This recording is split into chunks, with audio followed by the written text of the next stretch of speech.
राज्यसभा की तस्वीर एक बार फिर से दिखाते हैं आपको। जी ये बार only 1 minute. Only 1 minute, please. All others, please take your seat. All others, you please take your seat. Except Garge, all of you, please take your seat. Jay, you please complete so quick. Sir मैं मेरे पूछ रहे थे, ताजुब लगा, मैं justify कर रहा हूँ 176 जो की क्या जरूरत है, और ये जरूरत इसलिए है, वो पॉइंट्स मैं आपके सामने Regarding this, I already told you, I am coming back to you after due consultation on 76. Please take your seat. Now let the this is minister not make a statement. necessary. Sir, this is not necessary. No. When 176 we discuss, I am assuring you. Everything will come. So, No, I am coming back to you after this. Now, statement by the minister. Yes, sir. Chairman sir, I rise to apprise this house, this august house, of recent developments in West Asia that are cause of deep concern to all of us. Nothing will go on record except the minister's statement. As honorable members are aware, this round of conflict started on 28 February 2026. It has witnessed not only fighting between Israel and the United States on one side and Iran on the other, but also attacks on a number of Gulf states. There have been numerous casualties, including at the leadership level in Iran, as well Nothing will as go on record except the minister's statement. destruction of infrastructure in the region. At the very outset, government had issued a statement on 28 February expressing its deep concern and urging all sides to exercise restraint, avoid escalation, and prioritize the safety of civilians. We believe, and we continue to believe, that dialogue and diplomacy should be pursued to de-escalate tensions and address underlying issues. Sir, it is also imperative that the sovereignty and territorial integrity of all states in the region be respected. Given the gravity of the situation, the Cabinet Committee of Security, CCS, met on 1 March under the chairmanship of the Honorable Prime Minister. It was briefed on the airstrikes in Iran and the subsequent attacks in several Gulf countries. The CCS was concerned over the safety and security of the Indian community in the region. It also focused on the implications for regional security and for economic and commercial activities. The committee was apprised of difficulties faced by Indian travelers transiting the region and by students appearing for scheduled examinations in these countries. It directed all concerned ministries and departments to take appropriate measures to respond to these problems. Honorable Prime Minister continues to closely monitor emerging developments, and relevant ministries are coordinating to ensure effective responses. Sir, the conflict has continued to intensify and the security situation in the region has deteriorated significantly. We have noted that, in fact, the conflict has spread to other nations with mounting destruction and deaths. Normal life and economic activities in the entire region are visibly affected and in some cases have come to a halt. We therefore reiterated our call on 3 March for dialogue and diplomacy and spoke up for an early end to the conflict. I am confident, Chairman Sir, that the House joins me in expressing our sorrow at the loss of lives. Honorable Chairman Sir, while any development that negatively impacts peace and security in the world is deeply troubling, this ongoing conflict is an issue of particular concern for India. We are a neighboring region and understandably have obvious stakes that West Asia remains stable and peaceful.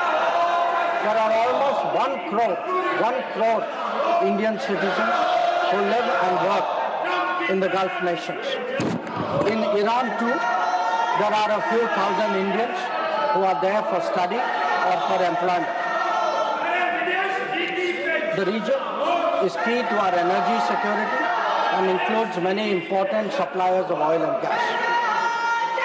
Chairman Sir, the Gulf is also a major trade partner, accounting for almost $200 billion annually. The House is also aware that in the last decade, there has been significant investments from the region into the Indian economy.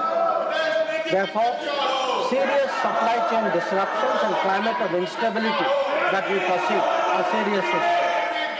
Furthermore, these include attacks on merchant shipping, where Indian nationals often constitute a large proportion of the crews. We have sadly already lost 2 Indian mariners and 1 remains missing in such incidents. I know that the House joins me in condoling their deaths. Honorable Chairman Sir, Government has been assessing the situation in West Asia continuously since the 12-day war in June 2025. We noted the indications of growing tension and cautioned the Indian community in Iran accordingly. On 5 January 2026, Indian nationals were advised by the Ministry of External Affairs to avoid non-essential travel to Iran.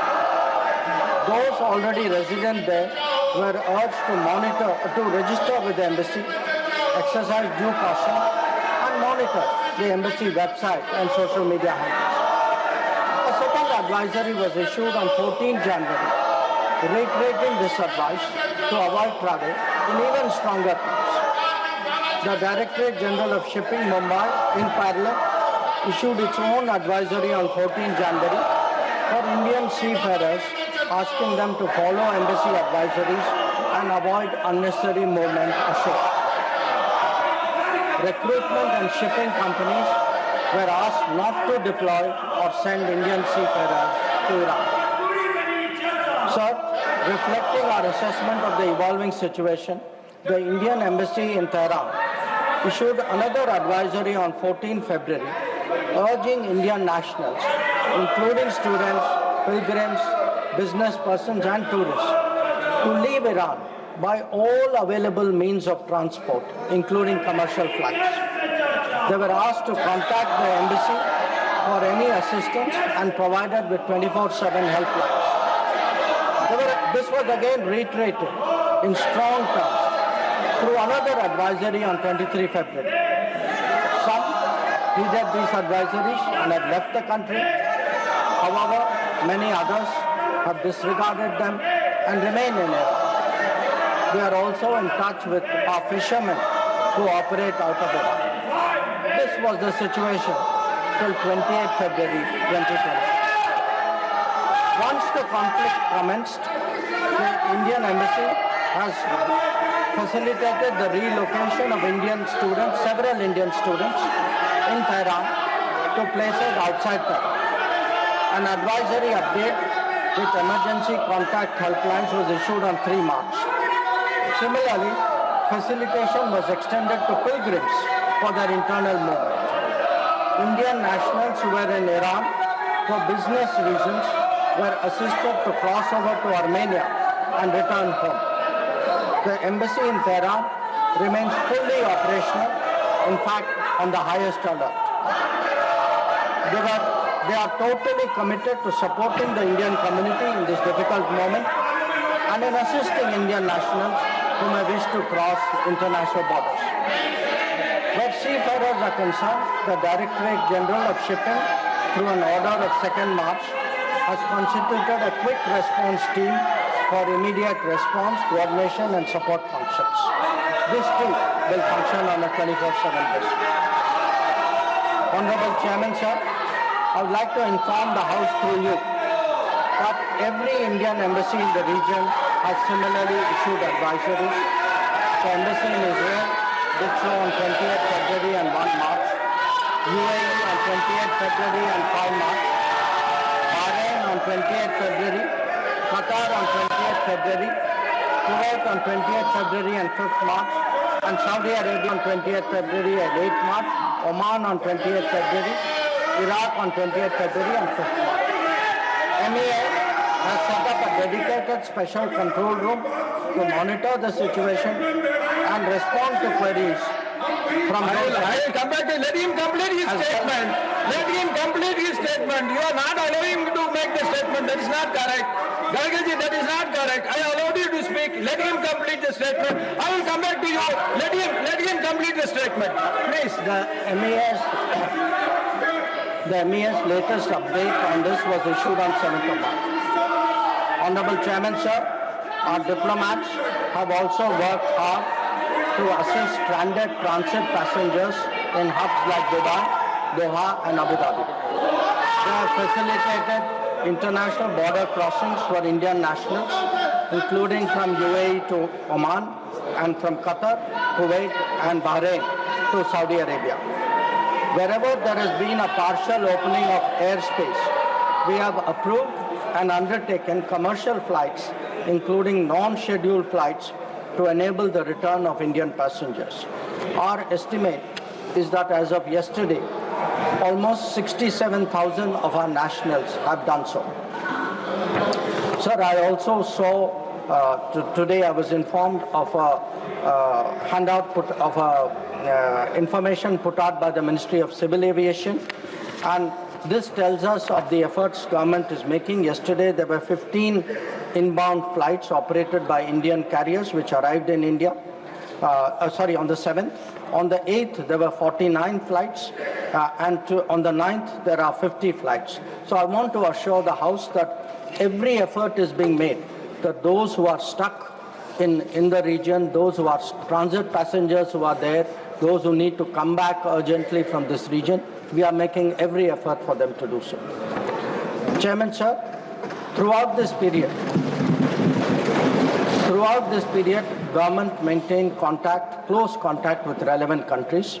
Honorable Prime Minister himself has spoken to the President of UAE, the Amir of Qatar, the Crown Prince of Saudi Arabia, the Crown Prince of Kuwait, the King of Bahrain, the Sultan of Oman, the King of Jordan, and the Prime Minister of Israel. In each case, we received assurances that the well-being of the Indian community would be a priority for the host government. I have similarly been in close touch with my counterparts in these countries. Insofar as the United States is concerned, we have maintained regular contacts through diplomatic channels. While attempts have been made, contacts with Iran at the leadership level are obviously difficult at this time. I have, however, spoken to Foreign Minister Arakchi on 28 February and 5 March 2026. We will continue these high-level conversations in the coming days. Sir, the House will also be interested in the issue of an Iranian vessel that is currently docked in Kochi. The Iranian side had requested permission on 28 February for 3 ships in the region to dock at our ports. This was accorded on 1 March. IRIS Lavan actually docked on 4th March in Kochi. The crew is currently in Indian naval facilities. We believe that this was the right thing to do, and the Iranian foreign minister has expressed his country's thanks for this humane gesture. Honorable Chairman, sir, in view of the implications of this conflict for our energy security, I also seek to address that particular concern.